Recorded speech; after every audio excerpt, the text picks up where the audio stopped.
Hello दोस्तों, मैं खुशी आप सभी दोस्तों का स्वागत करती हूँ अपने यूट्यूब चैनल के एजुकेशन पर। वन लाइनर क्वेश्चन का आज 7वां वीडियो है। इससे पहले 6 वीडियो अपलोड किया जा चुका है। आई होप आप लोगों ने देख लिया होगा उसे और अच्छे से रिवीजन भी कर रहे होंगे। तो चलिए लेट न करते हुए इसे प्रारंभ करते हैं। ठीक है, आज का पहला क्वेश्चन क्या है? आज का पहला क्वेश्चन है, हृदय के अध्ययन को क्या कहा जाता है? तो हृदय के अध्ययन को क्या कहा जाता है? कार्डियोलॉजी कहा जाता है। क्या कहा जाता है? कार्डियोलॉजी कहा जाता है। अगर आपसे क्वेश्चन पूछ लिया जाए कि मानव का हृदय किस अंग का बना होता है, तो मानव का हृदय मांसपेशीय अंग का बना होता है। किसका बना होता है? तो ये मांसपेशीय अंग का बना होता है। इसमें किसी प्रकार का हड्डी नहीं होता और ना ही किसी प्रकार का कार्टिलेज होता है। ये सिर्फ मसल्स का बना होता है, सिर्फ मांस का बना होता है। ठीक है, अगर वहीं आपसे पूछ लिया जाए कि ये किस प्रकार के मसल्स का बना होता है, किस प्रकार के मांसपेशी का बना होता है, तो ये कार्डियक मसल्स का बना होता है। किसका बना होता है? कार्डियक मसल्स का बना होता है। ठीक है, अगर आपसे पूछ लिया जाए कि मानव हृदय का वजन कितना होता है, तो मानव हृदय का वजन होता है 250 से 300 ग्राम। कितने का होता है? 250 से 300 ग्राम मानव हृदय का वजन होता है। ठीक है, अगर आपसे पूछ लिया जाए कि नेफ्रोलॉजी के अध्ययन को, किडनी के अध्ययन को क्या कहा जाता है, तो नेफ्रोलॉजी जो है वो किडनी का अध्ययन है। किसका अध्ययन है? किडनी का अध्ययन को नेफ्रोलॉजी कहा जाता है। ठीक है, आइए नेक्स्ट क्वेश्चन को देखते हैं। नेक्स्ट क्वेश्चन हमारा क्या कहता है? नेक्स्ट क्वेश्चन कहता है, ऑक्सीजनहीन रक्त को हृदय तक ले जाने वाली वाहिकाओं को किस रूप में जाना जाता है? ये कहना ये चाह रहा है कि जिसमें ऑक्सीजन की मात्रा कम होती है उस ब्लड को हार्ट तक कौन ले जाता है, उसे किस नाम से जाना जाता है? तो उसे सीरा या वेंस कहा जाता है। क्या कहा जाता है? सीरा या वेंस कहा जाता है। ठीक है, आइए ब्लड से संबंधित कुछ क्वेश्चन को देख लेते हैं। जैसे ये ब्लड है, ठीक है, ब्लड के 2 भाग होते हैं, एक तो प्योर होते हैं, एक अनप्योर होते हैं। तो जो शुद्ध रक्त होता है उसमें ऑक्सीजन की मात्रा अधिक होता है। क्या होता है? शुद्ध रक्त में ऑक्सीजन की मात्रा अधिक होता है और अशुद्ध रक्त में ऑक्सीजन का मात्रा कम होता है, कार्बन डाइऑक्साइड का मात्रा ज़्यादा होता है। ठीक है, तो हृदय में जो रक्त पाए जाते हैं वो किस प्रकार का रक्त होते हैं? शुद्ध रक्त या अशुद्ध रक्त? तो वो अशुद्ध रक्त होता है। हृदय का काम है रक्त को शुद्ध करना। ठीक है, तो हमारे शरीर से जो हृदय तक रक्त जाता है सीरा के द्वारा अर्थात वेंस के द्वारा, वो किस ब्लड को लेके जाता है हृदय तक? तो वो अशुद्ध रक्त को लेके जाता है जो कार्बन डाइऑक्साइड युक्त ब्लड होता है। ठीक है, वो हमारे बॉडी से इकट्ठा ब्लड करके और हृदय तक ले जाता है और हृदय द्वारा धमनी के थ्रू हमारे शरीर में ब्लड आता है। वो ऑक्सीजन युक्त होता है ब्लड, उसमें ऑक्सीजन की मात्रा अधिक होता है। ठीक है, तो वो हमारे शरीर में आता है। तो धमनी से अगर हमारे हृदय से ब्लड शरीर की ओर आ रहा है, बॉडी की ओर आ रहा है, तो वो किस प्रकार का रक्त होगा? वो शुद्ध रक्त होगा। किसके द्वारा आता है? धमनी के द्वारा आता है। ठीक है, अगर वहीं शरीर से ब्लड सीरा के द्वारा अर्थात वेंस के द्वारा हमारा हृदय में ब्लड जाता है, तो वो ब्लड किस प्रकार का ब्लड होता है? वो अशुद्ध रक्त होता है, उसमें कार्बन डाइऑक्साइड की मात्रा अधिक होती है। ठीक है, तो आपसे सिंपल क्वेश्चन ये भी पूछा जा सकता है कि सीरा में किस प्रकार का ब्लड पाया जाता है? तो सीरा में कार्बन डाइऑक्साइड ब्लड पाया जाता है अर्थात अशुद्ध रक्त पाया जाता है और धमनी में, तो धमनी में शुद्ध रक्त पाया जाता है। ठीक है, तो हमारे बॉडी पे देखिएगा वो हरा हरा टाइप सा ग्रीन वेंस दिखता है, नस। तो वो नस में शुद्ध रक्त होता है क्या अशुद्ध रक्त होता है? तो उस नस में अशुद्ध रक्त पाया जाता है। ठीक है, कौन सा रक्त पाया जाता है? अशुद्ध रक्त पाया जाता है। अगर आपसे ये भी पूछ लिया जाए कि वेंस का जो कलर हम लोग को दिखता है ग्रीन कलर का, तो वो किस कलर में होता है रियल में? तो वो ब्लू कलर का होता है। नस का कलर कैसा होता है? ब्लू होता है। ठीक है, आइए नेक्स्ट क्वेश्चन को देखते हैं। हाँ, अशुद्ध रक्त को ऑक्सीजनेट रक्त भी कहा जाता है। क्या कहा जाता है? शुद्ध रक्त के साथ साथ उसे ऑक्सीजनेट रक्त भी कहा जाता है क्योंकि उस पर ऑक्सीजन की मात्रा ज़्यादा होती है ना, इसलिए उसे ऑक्सीजनेट रक्त कहा जाता है। ठीक है, आइए नेक्स्ट क्वेश्चन देखते हैं। नेक्स्ट क्वेश्चन हमारा क्या कह रहा है? नेक्स्ट क्वेश्चन कह रहा है कि ब्लड को हृदय से दूर ले जाने वाली नलिकाओं को क्या कहा जाता है? तो हृदय से जो ब्लड को दूर लेकर जाता है अर्थात हमारे बॉडी में लेके आता है, उस नलिका को क्या कहा जाता है? तो अभी जस्ट मैं ऊपर वाले क्वेश्चन में बोली कि हृदय से जो हमारे शरीर तक ब्लड लेके आता है उसे क्या कहा जाता है? उसे धमनी कहा जाता है। क्या कहा जाता है? उसे धमनी कहा जाता है। ठीक है, जैसे कि देखिए ये हमारे हार्ट है, तो हार्ट 4 चैम्बर में बटा होता है। मानव का हृदय कितना चैम्बर में बटा होता है? 4 चैम्बर में बटा होता है। ठीक है, ये हो गया आपका बायां निलय, बायां निलय हो जाएगा और ये हो जाएगा दायां निलय। ये बायां अलिंद, ये दायां अलिंद। ठीक है, तो यहीं से ब्लड जो है हमारे पूरे शरीर में जाता है बायां निलय से। और ये जो है ये सबसे बड़ा धमनी है, इसे क्या कहा जाता है? इसे अयोटा कहा जाता है। अयोटा या महाधमनी कहा जाता है। क्या कहा जाता है? अयोटा या महाधमनी। तो यहाँ से अयोटा, सारा ब्लड जो है, सारे शुद्ध ब्लड को बायां निलय वो अयोटा में भेज देता है, ठीक है, बड़ा धमनी में भेज देता है। और बड़ा धमनी से छोटा छोटा बहुत सारा धमनी निकला होता है। क्या निकला होता है? छोटा छोटा बहुत सारा धमनी निकला होता है, उसे आर्टियोल कहा जाता है। क्या कहा जाता है? आर्टियोल कहा जाता है। और इसी के थ्रू शुद्ध ब्लड हमारे शरीर में जाता है, अर्थात ऑक्सीजन युक्त ब्लड हमारे शरीर में जाता है। तो आपसे ये भी कहा जा सकता है कि महाधमनी वो हृदय के किस भाग से जुड़ा होता है। तो किस भाग से जुड़ा होता है? जैसे इंग्लिश में अयोटा कहा जाता है, किस भाग से जुड़ा होता है? तो वो बायां निलय से जुड़ा होता है। किससे जुड़ा होता है? बायां निलय से जुड़ा होता है, ठीक है। हृदय में कुल कितने चैम्बर पाए जाते हैं मानव हृदय में? तो मानव हृदय में कुल 4 चैम्बर पाए जाते हैं। कौन कौन सा? बायां निलय, दायां निलय, बायां अलिंद, दायां अलिंद, ठीक है। आइए नेक्स्ट क्वेश्चन देखते हैं। नेक्स्ट क्वेश्चन क्या कह रहा है? नेक्स्ट क्वेश्चन कर रहा है, कौन सी नस शरीर के पूर्ववर्ती हिस्सों से रक्त एकत्र करता है? तो कौन सा नस जो है शरीर के पूर्ववर्ती हिस्सों से रक्त को एकत्र करता है, मतलब जमा करता है? तो सुपीरियर वेना कावा। कौन सा नस? सुपीरियर वेना कावा जो है शरीर के पूर्ववर्ती हिस्सों से रक्त को एकत्र करता है, ठीक है। आइए इससे संबंधित कुछ क्वेश्चन देख लेते हैं। देखिए, अभी अभी जस्ट में बताई कि हमारे हृदय में कुल कितने चैम्बर होते हैं। तो हमारे हृदय में कुल 4 चैम्बर होते हैं। कितने चैम्बर होते हैं? 4 चैम्बर होते हैं। यहीं पे पाया जाता है सुपीरियर वेना कावा, ये हो गया सुपीरियर वेना कावा। एक होता है इन्फीरियर वेना कावा। कौन होता है? इन्फीरियर वेना कावा और सुपीरियर वेना कावा। रुकिए, लिख दे रही हूँ, शायद आवाज़ क्लियर नहीं जाती होगी। सुपीरियर वेना कावा, ठीक है, वेना कावा हो गया। और एक हो गया इन्फीरियर, ये हो गया inferior vena cava, inferior vena cava. तो अगर आपसे क्वेश्चन पूछ लिया जाए कि चेस्ट के ऊपर से ब्लड आता है तो वो किस वेना कावा के द्वारा आता है हृदय में? तो वो आता है सुपीरियर वेना कावा के द्वारा। लेकिन चेस्ट के नीचे से जो ब्लड आता है इन्फीरियर ब्लड, तो वो इन्फीरियर ब्लड किसके थ्रू हृदय में आता है? तो इन्फीरियर वेना कावा के द्वारा आता है। जैसे कि मान लीजिए पैर से ब्लड गया, पेट से ब्लड गया, ये सब ब्लड चेस्ट के नीचे वाला ब्लड हो गया ना, तो ये हमारा हृदय में पहुँचता है किस वेना कावा के द्वारा? तो इन्फीरियर वेना कावा के द्वारा पहुंचता है, ठीक है। अगर वहीं देखिए हमारे मस्तिष्क से ब्लड हो गया, हमारे गलत से ब्लड हो गया, अनप्योर ब्लड, अशुद्ध ब्लड, तो ये ब्लड किसके थ्रू हमारे हृदय में जाता है? तो ये ब्लड जाता है सुपीरियर वेना कावा के द्वारा। और ये हृदय के किस भाग से जुड़ा होता है? तो ये हृदय का दायां अलिंद से जुड़ा होता है। ये दायां अलिंद है। कौन सा अलिंद है? दायां अलिंद से जुड़ा होता है सुपीरियर वेना कावा और इन्फीरियर वेना कावा। तो ये क्वेश्चन आपसे बहुत प्रकार से पूछा जा सकता है। एक तो पूछा जा सकता है कि चेस्ट के ऊपर से ब्लड हमारे हृदय में किसके द्वारा आता है? तो सुपीरियर वेना कावा के द्वारा। दूसरा क्वेश्चन आपसे पूछा जा सकता है कि हमारे चेस्ट के नीचे से अशुद्ध ब्लड किसके द्वारा हृदय में पहुंचता है? तो इन्फीरियर वेना कावा के द्वारा। तीसरा क्वेश्चन आपसे पूछा जा सकता है कि इन्फीरियर वेना कावा और सुपीरियर वेना कावा हृदय के किस भाग से जुड़ा होता है? तो ये दायां अलिंद से जुड़ा होता है। किससे जुड़ा होता है? ये दायां अलिंद से जुड़ा होता है, ठीक है। आइए नेक्स्ट क्वेश्चन को देखते हैं। नेक्स्ट क्वेश्चन हमारा क्या कहता है?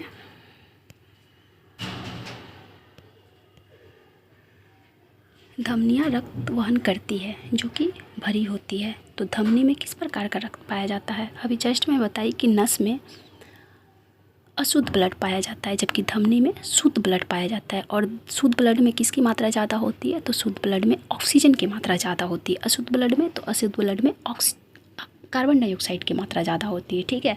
तो क्वेश्चन हमारा पूछ रहा है कि धमनी रक्त का वहन करती है, तो किस प्रकार का रक्त का वहन करती है? उसमें क्या भरी होती है अधिक मात्रा में? कॉमन सी बात में उसमें ऑक्सीजन ज़्यादा भरी होती है, ठीक है। क्या भरी होती है? उसमें ऑक्सीजन ज़्यादा भरी होती है। आइए नेक्स्ट क्वेश्चन देखते हैं। नेक्स्ट क्वेश्चन क्या कह रहा है हमारा? नेक्स्ट क्वेश्चन कह रहा है कि आंतरिक गति निर्धारक मानव शरीर के किस अंगों में स्थित होता है? तो पहले तो आप ये जान लीजिए, शायद आप क्वेश्चन तुरंत सॉल्व कर लीजिएगा अगर इसका नाम जान जाइएगा। आंतरिक गति निर्धारक को ही पेस मेकर कहा जाता है। क्या कहा जाता है? पेस मेकर कहा जाता है, ठीक है। आंतरिक गति निर्धारक को क्या कहा जाता है? पेस मेकर कहा जाता है। तो आपसे क्वेश्चन क्या पूछा जाता है कि किस अंगों में स्थित होता है? ये हृदय में स्थित होता है। कहाँ स्थित होता है? हृदय में स्थित होता है, ठीक है। अगर आपसे पूछ लिया जाए कि मानव हृदय का जो हार्ट बीट होता है वो कितना होता है? तो मानव हृदय का हार्ट बीट जो होता है वो 70 से 72 पर मिनट होता है, ठीक है। इसका मतलब है कि हमारा हार्ट बीट जो धक धक करता है, तो 1 मिनट में कितना बार धक धक करता है, तो 70 से 72 बार करता है। कितनी बार करता है? एक नॉर्मल इंसान का, स्वस्थ इंसान का 70 से 72 बार करता है। ठीक है। कभी कभी ये भी पूछता है कि ये धक धक का आवाज़ जो है किस प्रकार का आवाज़ निकालता है, तो ये लब-डब का आवाज़ निकालता है। किस प्रकार का आवाज़ निकालता है? लब-डब का। और जब हमारा हार्ट ख़राब हो जाता है तब किस प्रकार का आवाज़ निकलने लगता है इससे? तो मर्रा मर्रा का आवाज़ निकलने लगता है। किस प्रकार का आवाज़ निकलने लगता है? मर्रा मर्रा का आवाज़ निकलने लगता है। लेकिन जब हमारा हृदय ठीक होता है तो लब-डब का आवाज़ निकलता है। ठीक है। अगर वहीं आपसे पूछ लिया जाए कि देखिए एक स्वस्थ मानव का हार्ट बीट जो है वो 70 से 72 होता है, लेकिन अगर यही हृदय ख़राब हो जाए, हमारा अस्वस्थ हो जाए, तो हार्ट बीट कितना हो जाता है? तो हार्ट बीट 75 से नीचे आ जाता है, 50 से नीचे आ जाता है। अगर 50 से नीचे आ जाता है किसी का हार्ट बीट, तो डॉक्टर उसे सलाह देता है कि आप कृत्रिम पेसमेकर लगाइए। क्या सलाह देता है? कृत्रिम पेसमेकर लगाइए। ठीक है। तो इससे एक बहुत ही महत्वपूर्ण क्वेश्चन पूछा जाता है कि आप बताइए कृत्रिम पेसमेकर वो किस धातु का बना होता है? तो कृत्रिम पेसमेकर जो है वो लिथियम धातु का बना होता है। किसका बना होता है? लिथियम धातु का बना होता है कृत्रिम पेसमेकर। ये किसे लगाया जाता है? जिसका हार्ट ख़राब हो जाता है, वो पंप सही से नहीं कर पाता है, क्योंकि नहीं करने के कारण ब्लड कैसे शुद्ध होगा? नहीं ना होगा। इसीलिए उसमें कृत्रिम पेसमेकर लगाया जाता है। ठीक है। और कृत्रिम पेसमेकर लगाने की सलाह डॉक्टर किसे देता है? जिसकी हार्ट बीट 50 से नीचे हो जाता है। ठीक है। किस धातु का बना होता है पेसमेकर? तो पेसमेकर लिथियम धातु का बना होता है। पेसमेकर में एक बैटरी लगा होता है। वो बैटरी किस चीज़ का बना होता है? तो वो बैटरी भी लिथियम धातु का बना होता है। किसका बना होता है? लिथियम धातु का।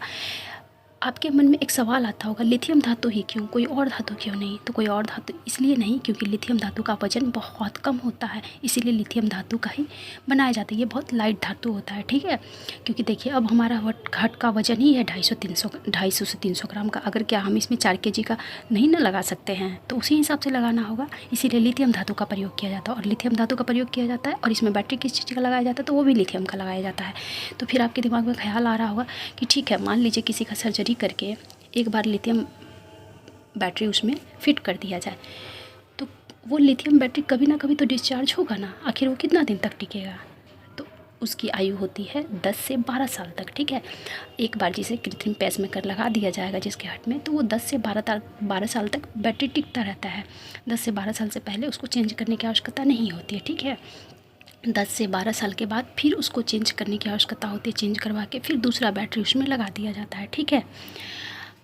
आपके दिमाग में आपने कहीं प्रीवियस ईयर्स में एक क्वेश्चन देखा होगा कि पहला कृत्रिम पेसमेकर कौन था, उसका नाम क्या था? तो पहला कृत्रिम पेसमेकर का नाम था जार्विक 7। क्या नाम था? पहला कृत्रिम पेसमेकर का नाम था जार्विक 7। ठीक है। तो ये क्वेश्चन भी आप लोग को एग्जाम में मिला होगा देखने को, या प्रीवियस क्वेश्चन में पक्का मिला होगा कि पहला कृत्रिम हृदय कौन सा था। तो पहला कृत्रिम पेसमेकर जार्विक 7 था, या फिर पहला कृत्रिम हृदय भी आपसे पूछा जा सकता है, तब भी जार्विक 7 था। और ये जो पेसमेकर है ये एक क्या है? तो ये एक इलेक्ट्रिक डिवाइस है। क्या है? इलेक्ट्रिक डिवाइस है। ठीक है। आइए नेक्स्ट क्वेश्चन को देखते हैं। नेक्स्ट क्वेश्चन हमारा क्या कह रहा है? नेक्स्ट क्वेश्चन कह रहा है मनुष्यों में छोटी आंत की लंबाई लगभग कितनी होती है? तो मनुष्यों में छोटी आंत की लंबाई 6 मीटर लगभग होती है। कितनी होती है? 6 से 6.5 मीटर होती है। और हाँ, अगर मान लीजिए कोई व्यक्ति की हाइट थोड़ा ज़्यादा है तो उसकी छोटी आंत की लंबाई भी थोड़ा ज़्यादा हो जाती है। अगर किसी व्यक्ति की हाइट कम हो, बहुत कम हो, तो उसकी छोटी आंत की लंबाई भी कम हो जाती है। ठीक है। वहीं अगर आपसे पूछा जाए कि छोटी आंत का कुल भाग कितना होता है, तो छोटी आंत का कुल 3 भाग होता है। कितने भाग होते हैं? 3 भाग होते हैं छोटी आंत के। ठीक है। 3 भाग कौन कौन सा होता है? तो 3 भाग होता है डेडूनम। क्या होता है? डेडूनम। एक तो हो जाएगा डुडेनम, जेजूनम, और तीसरा हो जाएगा इलियम। ये छोटी आंत के 3 भाग हैं। कौन कौन से? Duodenum, jejunum, ilium.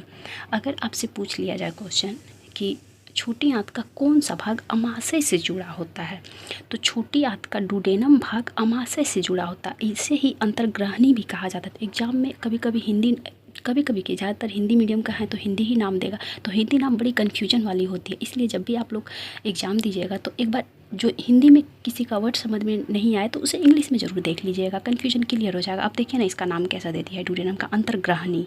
जेजुनम का नाम भी कुछ उटपटांग सा है, तो आप लोग इंग्लिश देख लीजिएगा, तुरंत आंसर टिक कर लीजिएगा। तो छोटी आंत का कौन सा भाग अमाशय से जुड़ा होता है? ड्यूडेनम अमाशय से जुड़ा होता है। छोटी आंत के कुल कितने भाग होते हैं? तो छोटी आंत के कुल 3 भाग होते हैं। कौन कौन से? Duodenum, jejunum, ileum. वहीं आपसे एक क्वेश्चन और पूछा जा सकता है कि छोटी आंत का कौन सा भाग बड़ी आंत से जुड़ा होता है? तो छोटी आंत का इलियम भाग बड़ी आंत से जुड़ा होता है, ठीक है। वहीं आपसे ये भी पूछा जा सकता है कि भोजन का पूर्ण पाचन कहाँ होता है? तो भोजन का पूर्ण पाचन छोटी आंत के इलियम भाग में होता है। कहाँ होता है? छोटी आंत के इलियम भाग में। अगर ऑप्शन में छोटी आंत हो तब भी आंसर सही होगा, अगर छोटी आंत का भाग दे देगा तो इलियम उसका आंसर हो जाएगा, ठीक है। तो आई होप आप लोग समझ गए होंगे।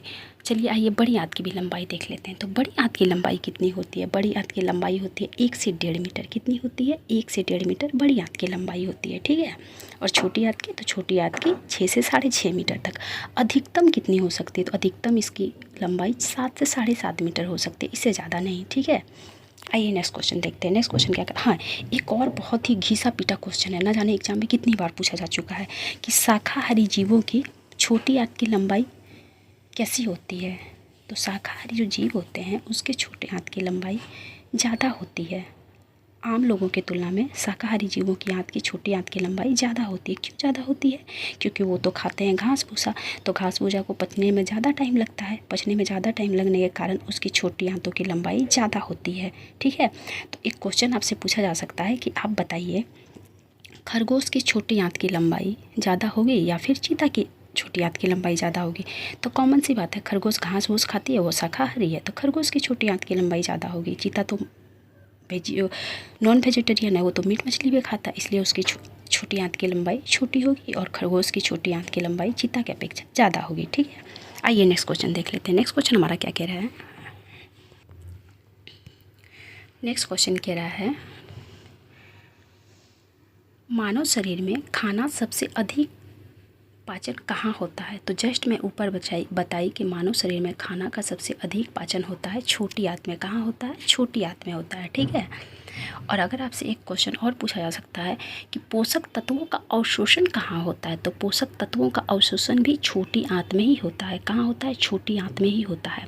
आपसे एक और क्वेश्चन पूछा जा सकता है कि किस आंत में अंगुलीनुमा संरचना होती है, जिसे क्या तो बोला जाता है, शायद बिली बिली ऐसी टाइप सा कुछ बोला जाता है, अभी मिसमाइंड हो रहा है, इसी टाइप से कुछ बोला जाता है। तो अंगुलीनुमा संरचना किस आंत में होती है? तो अंगुलीनुमा संरचना छोटी आंत में पाया जाता है। कहाँ पाया जाता है? छोटी आंत में पाया जाता है, ठीक है। आइए नेक्स्ट क्वेश्चन देखते हैं। नेक्स्ट क्वेश्चन क्या कर रहा है कि सबसे अधिक समय तक खाना कहाँ रहता है? तो सबसे अधिक समय तक खाना पेट या अमाशय में रहता है। कहाँ रहता है? पेट या अमाशय में रहता है, और लगभग 5 से 6 घंटा तक रहता है। तो क्वेश्चन के अकॉर्डिंग देख लीजिए, कहीं 4 से 5 घंटा भी देता है, कहीं 5 से 6 घंटा भी देता है, ठीक है। तो इतना देर तक खाना हमारे अमाशय में रहता है। एक और क्वेश्चन आपसे पूछा जा सकता है कि प्रोटीन का पाचन कहाँ से प्रारंभ होता है, या फिर प्रोटीन का पाचन सर्वाधिक कहाँ होता है? तो ये अमाशय में होता है। कहाँ होता है? अमाशय में या पेट में। देखिए, पेट, प से पेट, प से प्रोटीन, ऐसे याद रखिएगा। प्रोटीन का पाचन कहाँ से प्रारंभ होता है? पेट से प्रारंभ होता है, ठीक है। वहीं अगर आपसे पूछ लिया जाए कार्बोहाइड्रेट का पाचन कहाँ से प्रारंभ होता है, तो कार्बोहाइड्रेट का पाचन मुख से प्रारंभ होता है। कहाँ से होता है? मुंह, गुहा से कार्बोहाइड्रेट का पाचन प्रारंभ हो जाता है, ठीक है। आइए नेक्स्ट क्वेश्चन देखते हैं। नेक्स्ट क्वेश्चन हमारा क्या कह रहा है कि पानी का अवशोषण कहाँ होता है? तो पानी का अवशोषण बड़ी आंत में होता है। कहाँ होता है? बड़ी आंत में होता है। और बड़ी आंत का भी 3 भाग है। कितने भाग हैं बड़ी आंत के? तो बड़ी आंत के भी 3 भाग हैं, ठीक है। कौन कौन से भाग हैं? 3। तो बड़ी आंत के 3 भाग है, सीकम, कोलोन और रेक्टम। कौन कौन से? Caecum, colon, rectum. तो आपसे क्वेश्चन घुमा के पूछा जा सकता है कि बड़ी आंत का कौन सा भाग पानी का अवशोषण करता है? तो बड़ी आंत का कौन सा भाग पानी का अवशोषण करता है? तो बड़ी आंत का कोलोन वाला भाग पानी का अवशोषण करता है। कौन सा भाग? कोलोन वाला भाग पानी का अवशोषण करता है। और यहीं पे कुछ बैक्टीरिया भी पाया जाता है जो फायदेमंद होता है। तो वो कौन, बड़ी आंत के कौन से भाग में कुछ बैक्टीरिया पाया जाता है? तो कोलोन वाला भाग में कुछ बैक्टीरिया भी पाया जाता है, ठीक है। आइए नेक्स्ट क्वेश्चन को देख लेते हैं। हाँ, इससे संबंधित कुछ और क्वेश्चन भी देख लीजिए। जो अगर आपसे कुछ पूछ लिया जाए, आपसे क्वेश्चन पूछा जा सकता है कि बड़ी आंत का कौन सा भाग सबसे लंबा होता है। तो बड़ी आंत का 3 भाग होता है, सीकम, कोलोन, रेक्टम, लेकिन बड़ी आंत का कोलोन वाला भाग ये सबसे लंबा होता है। कौन सा भाग? कोलोन वाला भाग सबसे लंबा होता है, ठीक है। अगर वहीं आपसे पूछ लिया जाए कि बड़ी आंत का कौन सा भाग छोटी आंत से जुड़ा होता है, जैसे कि छोटी आंत का कौन सा भाग बड़ी आंत से जुड़ा रहता है, तो वो इलियम हो जाएगा। लेकिन बड़ी आंत का कौन सा भाग छोटी आंत से जुड़ा रहता है, तो बड़ी आंत का सीकम वाला भाग छोटी आंत से जुड़ा होता है। क्योंकि देखिए सबसे पहले तो सीकम वाला भाग है, इसके बाद कोलोन, इसके बाद रेक्टम, ठीक है। तो कॉमन सी बात है, छोटी आंत का सबसे लास्ट वाला भाग इलियम हो जाएगा और बड़ी आंत का सबसे पहला वाला भाग सीकम हो जाएगा। तो सीकम ही जुड़ा रहेगा ना इलियम से, ठीक है। आइए नेक्स्ट क्वेश्चन देखते हैं। नेक्स्ट क्वेश्चन हमारा क्या कह रहा है। नेक्स्ट क्वेश्चन कह रहा है, मानव आहार नाल का सबसे लंबा भाग कौन है। तो मानव आहार नाल का सबसे लंबा भाग छोटी आंत है। कौन सा है? छोटी आंत है। मानव शरीर में पाचन की प्रक्रिया कहाँ समाप्त हो जाती है। तो मानव शरीर का पाचन प्रक्रिया छोटी आंत में समाप्त हो जाती है, क्योंकि छोटी आंत में ही तो भोजन का पूर्ण पाचन हो जाता है। तो कौन सी बात है, छोटी आंत में समाप्त हो जाता है, बड़ी आंत में खत्म हो सारा भोजन खत्म, क्योंकि बड़ी आंत में ही इसका पोषक तत्वों का अवशोषण भी हो जाता है। तो बड़ी आंत में क्या रहता है, तो बड़ी आंत में मल जमा रहता है। क्या रहता है? रेक्टम वाला हिस्सा में मल जमा रहता है, ठीक है। और कोलोन वाला भाग है जो पानी का अवशोषण करता है, ठीक है। आइए नेक्स्ट क्वेश्चन देखते हैं। नेक्स्ट क्वेश्चन हमारा क्या कह रहा है। नेक्स्ट क्वेश्चन कह रहा है कि विकास के उत्परिवर्तन सिद्धांत का प्रतिपादन किसने किया था। तो विकास के उत्परिवर्तन सिद्धांत का प्रतिपादन ह्यूगो डी ब्रीज के द्वारा किया गया था। किसके द्वारा किया गया था? ह्यूगो डी ब्रीज के द्वारा उत्परिवर्तन का सिद्धांत दिया गया था, ठीक है।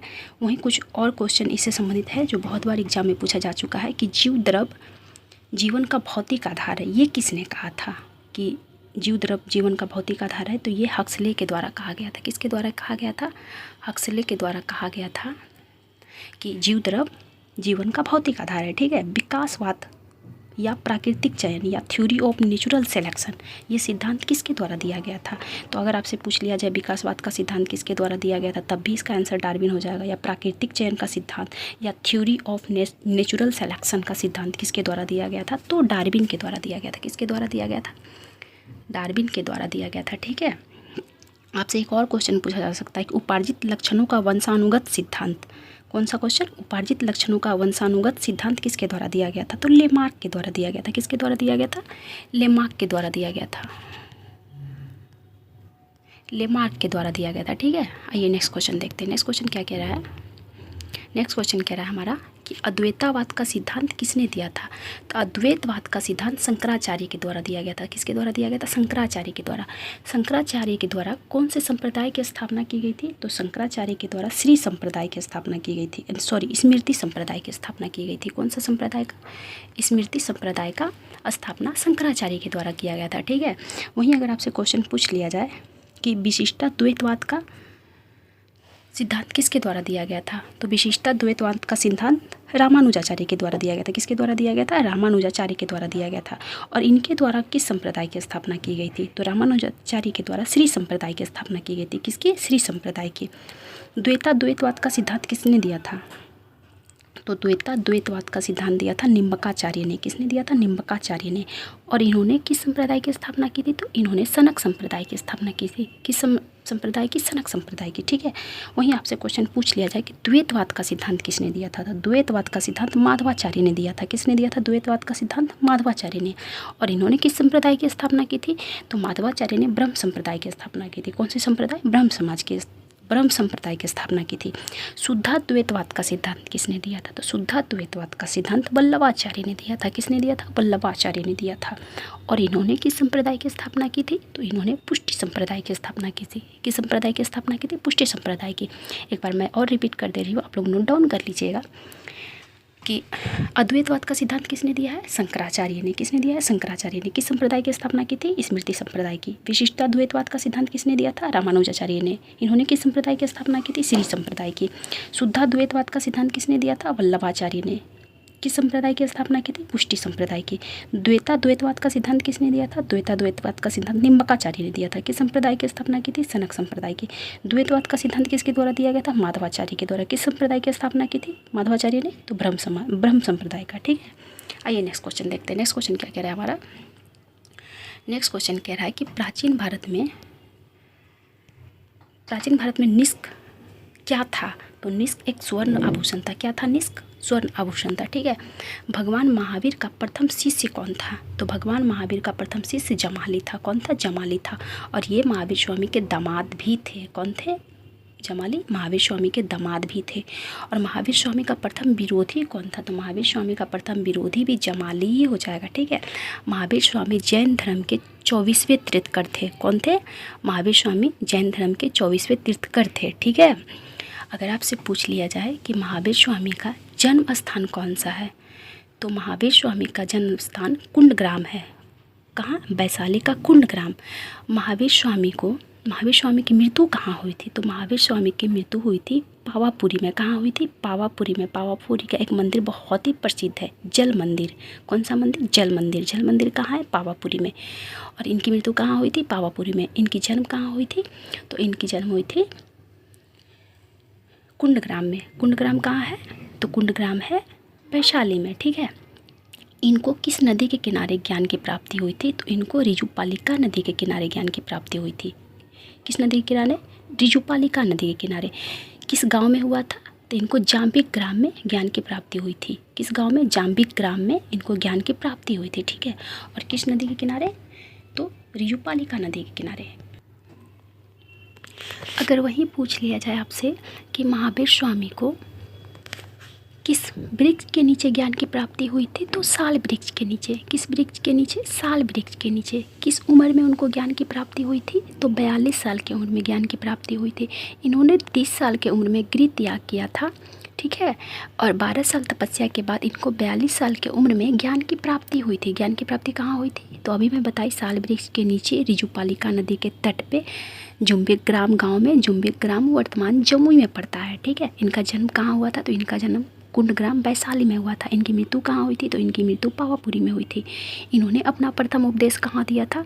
तो इन्होंने अपना प्रथम उपदेश राजगिरी के विपुलाचल पहाड़ी पर दिया था, वराकर नदी के तट पे। कहाँ दिया था इन्होंने अपना प्रथम उपदेश? तो प्रथम उपदेश राजगिरी के विपुलाचल पहाड़ी पर। कौन सा पहाड़ी? विपुलाचल पहाड़ी पर, वराकर नदी के तट पे इन्होंने अपना प्रथम उपदेश दिया था। ठीक है। इनकी जन्म हुई कब थी? तो इनकी जन्म हुई थी 599 ईसा पूर्व में। कब हुई थी? इनकी जन्म हुई थी 599 ईस्वी पूर्व में। 599 BC में महावीर स्वामी की जन्म हुई थी। ज्ञान की प्राप्ति 42 साल की उम्र में हुआ था। ठीक है। कितने साल तपस्या के बाद इनको ज्ञान की प्राप्ति हुई थी? तो 12 साल तपस्या के बाद। जैन धर्म के कैवें तीर्थकर हैं? तो जैन धर्म के ये 24वें तीर्थकर हैं। कैवें तीर्थकर हैं? 24वें तीर्थकर हैं। ठीक है। आइए नेक्स्ट क्वेश्चन देखते हैं। नेक्स्ट क्वेश्चन हमारा क्या कह रहा है? नेक्स्ट क्वेश्चन कह रहा है कि 1857 में किसने इलाहाबाद को आपातकालीन मुख्यालय बनाया था? तो लॉर्ड कैनिंग के द्वारा बनाया गया था। किसके द्वारा बनाया गया था? लॉर्ड कैनिंग के द्वारा बनाया गया था। मतलब लॉर्ड कैनिंग के द्वारा इलाहाबाद को एक दिन के लिए मात्र राजधानी बनाया गया था। तो कभी कभी क्वेश्चन आपको देखने को मिल सकता है कि इलाहाबाद को एक दिन की राजधानी किसके द्वारा बनाया गया था? तो इलाहाबाद को एक दिन के लिए राजधानी बनाया गया था लॉर्ड कैनिंग के द्वारा। विक्टोरिया का घोषणा पत्र किसके द्वारा पढ़ा गया था? तो विक्टोरिया का घोषणा पत्र लॉर्ड कैनिंग के द्वारा ही पढ़ा गया था। कब पढ़ा गया था? 1 नवंबर 1858 को पढ़ा गया था। कब पढ़ा गया था? 1 नवंबर 1858 को। कहाँ पढ़ा गया था? तो इलाहाबाद में पढ़ा गया था। किसके द्वारा पढ़ा गया था? लॉर्ड कैनिंग के द्वारा। भारत का प्रथम वायसराय कौन था? लॉर्ड कैनिंग था। भारत का अंतिम गवर्नर जनरल कौन था? तो भारत का अंतिम गवर्नर जनरल लॉर्ड कैनिंग था, क्योंकि 1857 के क्रांति के बाद गवर्नर जनरल के पद को वायसराय के पद में बदल दिया गया था। ठीक है। आइए नेक्स्ट क्वेश्चन देखते हैं। नेक्स्ट क्वेश्चन हमारा क्या कह रहा है? नेक्स्ट क्वेश्चन कह रहा है कि न्याय दर्शन को प्रचारित किसके द्वारा किया गया था? तो न्याय दर्शन को गौतम मुनि के द्वारा प्रचारित किया गया था। किसके द्वारा? गौतम मुनि के द्वारा प्रचारित किया गया था। ठीक है। वहीं अगर आपसे पूछ लिया जाए कि सांख्य दर्शन किसके द्वारा दिया गया था? तो सांख्य दर्शन कपिल मुनि के द्वारा दिया गया था। किसके द्वारा दिया गया था? सांख्य दर्शन कपिल मुनि के द्वारा दिया गया था। ठीक है। सांख्य दर्शन। अगर वहीं आपसे पूछ लिया जाए कि योग दर्शन किसके द्वारा दिया गया था? तो योग दर्शन पातंजलि के द्वारा दिया गया था। किसके द्वारा दिया गया था? पातंजलि के द्वारा। चावार्क दर्शन किसके द्वारा दिया गया था? चावार्क दर्शन चावार्क के द्वारा दिया गया था। किसके द्वारा दिया गया था? चावार्क के द्वारा। पूर्व मीमांसा दर्शन किसके द्वारा दिया गया था? पूर्व मीमांसा दर्शन जैमिनी के द्वारा दिया गया था। वैशेषिक दर्शन किसके द्वारा दिया गया था? तो वैशेषिक दर्शन दिया गया था कनाद मुनि के द्वारा। किसके द्वारा दिया गया था? कनाद मुनि और उलूक भट्ट के द्वारा दिया गया था। किसके द्वारा दिया गया था? कनाद मुनि और उलूक भट्ट के द्वारा दिया गया था। उत्तर मीमांसा या वेदांत दर्शन, उत्तर मीमांसा या वेदांत दर्शन किसके द्वारा दिया गया था? तो बादरायण के द्वारा दिया गया था। किसके द्वारा दिया गया था? बादरायण के द्वारा। आइए नेक्स्ट क्वेश्चन देखते हैं। नेक्स्ट क्वेश्चन हमारा क्या कह रहा है? नेक्स्ट क्वेश्चन कह रहा है, ओहो कहाँ चला गया? नेक्स्ट क्वेश्चन कह रहा है कि विक्रम एवं शक संवत में कितने वर्षों का अंतर होता है? तो विक्रम एवं शक संवत में 135 वर्ष का अंतर होता है। कितने वर्ष का? 135 वर्ष का। विक्रम संवत कब दिया गया? तो विक्रम संवत दिया गया था 57 BC में दिया गया था। कब दिया गया था? 57 BC में। शक संवत, तो शक संवत दिया गया था 78 AD में दिया गया था। कब दिया गया था? 78 AD में। तो जब AD और BC की बात की जाए तो AD और BC आपस में जुड़ जाता है। क्या जुड़ जाता है? ईसवी और ईसा पूर्व आपस में जुड़ जाता है। तो 57 और 78 को जोड़िएगा तो 135 वर्ष हो जाएगा।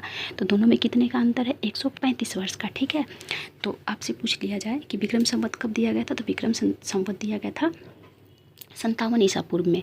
शक संवत कब दिया गया था? 78 ईस्वी में दिया गया था। 78 ईस्वी यानी AD में दिया गया था। कलचुरी संवत कब दिया गया था? तो कलचुरी संवत दिया गया था 248 AD में। कब दिया गया था? 248 AD में। गुप्त संवत कब दिया गया था? तो गुप्त संवत जो है वो दिया गया था 319 या 320 ईसा पूर्व में। आप देख लीजिएगा, कभी कभी क्वेश्चन में देता है 319 या 320, तो क्वेश्चन में दोनों तो देगा नहीं, एक ही देगा ना, तो ऑप्शन के अकॉर्डिंग आप लोग आंसर छांट लीजिएगा। ठीक है, तो गुप्त संवत कब हुआ था? 319 या 320। हर्ष संवत कब दिया गया था? तो हर्ष संवत 606 ईस्वी में दिया गया था। कब दिया गया था? 606 ईस्वी में। हिजरी संवत कब दिया गया था? तो हिजरी संवत 622 ईस्वी में। कब दिया गया था? 622 ईस्वी में। चालुक्य विक्रमी संवत 1076 AD में दिया गया था। कब दिया गया था? चालुक्य विक्रमी संवत 1076 ईस्वी में। इलाही संवत कब दिया गया था? तो इलाही संवत 1583 ईस्वी में। किसके द्वारा दिया गया था इलाही संवत? इलाही संवत स्टार्ट किया गया था अकबर के द्वारा। किसके द्वारा स्टार्ट किया गया था? अकबर के द्वारा। ठीक है, और ध्यान दीजिएगा कि जब भी AD और AD की बात करेगा तो AD आपस में घट जाता है, BC भी आपस में घट जाता है, लेकिन BC और AD की बात करेगा तो BC और AD आपस में जुड़ जाता है। ठीक है, आइए नेक्स्ट क्वेश्चन देखते हैं। नेक्स्ट क्वेश्चन क्या कह रहा है? नेक्स्ट क्वेश्चन कह रहा है, टोलमी फिलाडेल्फस जिसके साथ अशोक ने राजस्व संबंध थे, वो कहाँ का शासक था? तो टोलमी फिलाडेल्फस कहाँ का शासक था ये कहना चाह रहा है। तो ये मिस्र का शासक था। कहाँ का शासक था? मिस्र का शासक। इसका संबंध किससे था? तो सम्राट अशोक से था। नेक्स्ट क्वेश्चन हमारा क्या कह रहा है? नेक्स्ट क्वेश्चन कर रहा है कि पृथ्वी की आयु निर्धारित करने में कौन सी विधि का प्रयोग किया जाता है? तो कौन सी विधि का प्रयोग किया जाता है? यूरेनियम डेटिंग का। किसका प्रयोग किया जाता है? यूरेनियम डेटिंग का। जिसमें जीवाश्म की मात्रा नहीं होती है उसकी आयु ज्ञात करने के लिए यूरेनियम डेटिंग का प्रयोग किया जाता है। जैसे कि मान लीजिए कोई चट्टान है तो इसकी आयु किससे ज्ञात की जाएगी? इसकी आयु भी यूरेनियम डेटिंग से ज्ञात की जाएगी। लेकिन जिसमें जीवाश्म की मात्रा है अर्थात कभी जीव इसमें था, उसकी आयु किससे ज्ञात की जाती है? तो उसकी आयु कार्बन डेटिंग से की जाती है। कार्बन 14 से इसकी आयु ज्ञात की जाती है। ठीक है, तो जीवाश्म की आयु किससे ज्ञात की जाती है? जीवाश्म का उम्र का पता लगाने के लिए कार्बन 14 का प्रयोग किया जाता है। किसका प्रयोग किया जाता है? कार्बन 14 डेटिंग का प्रयोग किया जाता है। लेकिन जिसमें जीव का मात्रा नहीं हो, जो जीवाश्म नहीं हो, उसकी आयु किससे ज्ञात की जाती है? तो उसकी आयु यूरेनियम डेटिंग से ज्ञात की जाती है। ठीक है, किसी लोगों को कल मैं एक क्वेश्चन बताई थी आप लोगों को। क्या बताई थी? आप लोगों से कल मैं पूछी थी कि लोकसभा और राज्यसभा का प्रथम बैठक कब हुआ था? तो लोकसभा और राज्यसभा का प्रथम बैठक हुआ था 13 मई 1952 को। कब हुई थी? 13 मई 1952 को लोकसभा और राज्यसभा का प्रथम बैठक हुआ था। ठीक है, तो आज आप लोग मुझे ये बताइएगा कि लोकसभा में अधिकतम सदस्यों की संख्या कितनी हो सकती है और राज्यसभा में अधिकतम सदस्यों की संख्या कितनी हो सकती है? ठीक है, ओके।